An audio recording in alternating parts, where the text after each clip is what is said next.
In this short video, I'm going to talk about like one topic that is not really spoken that much, and it's the limits of practice. So it's spoken a lot about the idea that like the more you practice, the better it's going to be your level in English.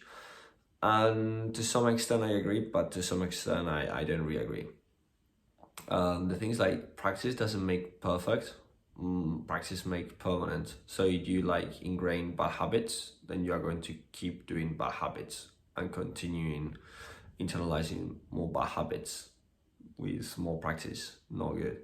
So you need to read theory. In this case, in case of learning English, it's more about listening and listening people say the right sentences, and then like to try to imitate them, and also try to pronounce words in the right way. So the more words you pronounce and the more words you pronounce in the right way, the better off you are going to be. So try to, if you're not sure about the pronunciation of a word, then just like keep pronouncing it, but just like make sure before that that's the really right way of pronouncing it, because otherwise you're going to be making lots of mistakes over and over again, and you're not going to really improve that much your English. Also, the higher is your level, because at the beginning, when your level is really low, yes, the more you practice, probably is proportional to, like, your level is proportional to your level of practice when you have a low level. But when you have a high level, your level is not really proportional to your practice, more proportional to like the quality of your practice rather than the quantity of your practice.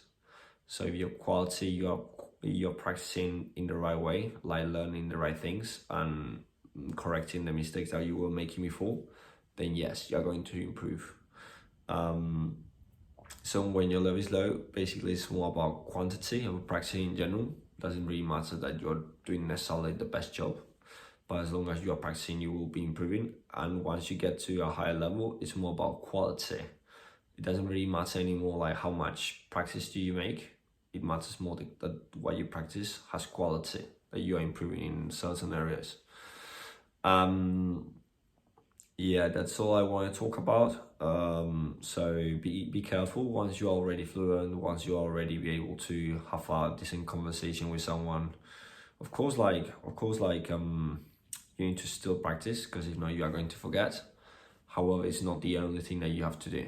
You need still to listen to the people, to how they express themselves, and you also need to make sure that the words that you're pronouncing are always right, because there are lots of mistakes in which Spanish people, me in particular, I was for years and years and years and years pronouncing words in the wrong way, and it takes later a lot of time to correct them. So the sooner you can correct those mistakes, the pronunciation of some words, the sooner you are going to start pronouncing the words right, or at least in a more correct way. Yeah, at least, yeah.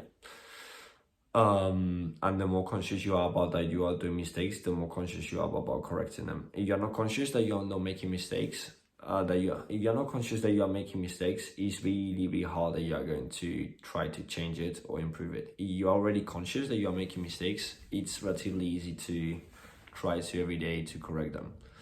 So that's my message for today, and see you later. Bye.